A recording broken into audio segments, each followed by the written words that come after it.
नागराज मंजुळे सरांचा खशाबा या चित्रपटाचा टीजर आला, मी काल बघितला. पण हे सगळं बघून मला या ठिकाणी एकच गोष्ट मनामध्ये जाणवली, ती म्हणजेच खशाबा जाधव यांचा लीड रोल कोण करतंय.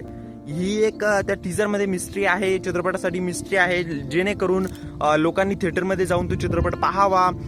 पण ही खशाबा जाधव तुम्हाला माहिती असेल तर भारतामध्ये स्वातंत्र्य काळाच्या अगोदर ती खशाबा जाधव यांनी पहिलं ऑलिम्पिक पदक जिंकलं होतं, कांस्य पदक. त्यांच्या विषयी ही बायोपिक असणार आहे त्यांच्यावरती, जस्ट लाईक अ चंदू चॅम्पियनची जी बायोपिक होती तशाच पद्धतीने ही खशाबा जाधव यांच्यावरती ही बायोपिक असणार आहे. आता खशाबा जाधव हे कोल्हापूरच्या सातारामधले होते, तिथून ते शेती वगैरे करायचे.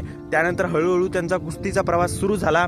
नंतर मग ते ऑलिम्पिकमध्ये गेले आणि ऑलिम्पिकमध्ये थेट त्यांनी कांस्य पदक जिंकलं.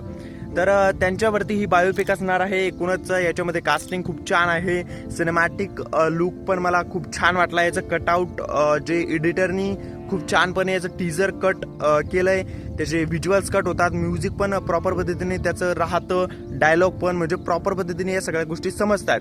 पण तरीही खशाबा जाधव यांचा लीड रोल नेमकं कोण करतंय हे अजून गुपित आहे. म्हणजे सिनेमामध्ये हे अजून रिव्हील केलं नाहीये, हेच एक सिक्रेट आहे, जेणेकरून लोकांनी हे थिएटरमध्ये जाऊन पाहावं आणि त्यांना या चित्रपटाचा अनुभव चांगला प्रॉपर पद्धतीने मिळावा.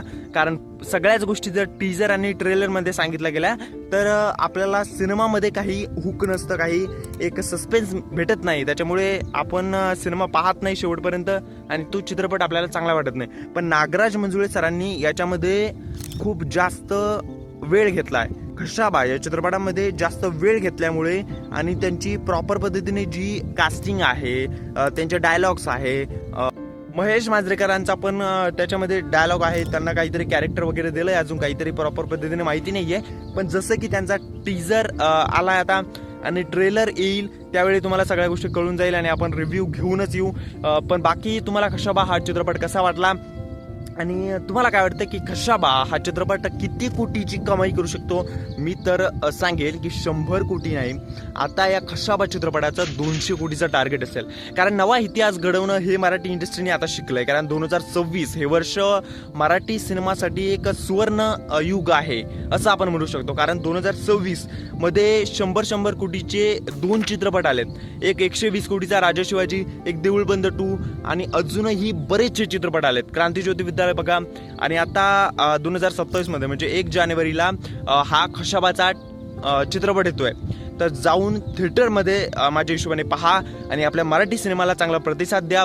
तसं मी शेतामध्ये सोयाबीन बघायला आलो होतो, तर मी टीजर वगैरे बघितला, आता सकाळी बघितला, काल आला होता.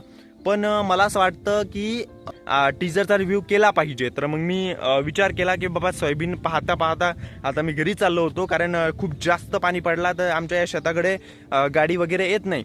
तर मग पायदळी चाललो होतो. तर मग 2 मिनिटामध्ये 10 मिनिटामध्ये शूट करून घ्या म्हटलं आणि एडिट वगैरे करून आपण अपलोड करून देऊ. कारण आपण असे रिव्ह्यूज कंटिन्युअसली आणि डेली बनवत असतो, असे रिव्ह्यू वेळोवेळी आपण घेऊन येत असतो.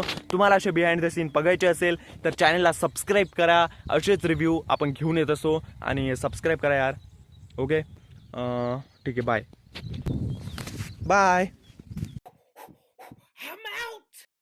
I am sorry, Babu.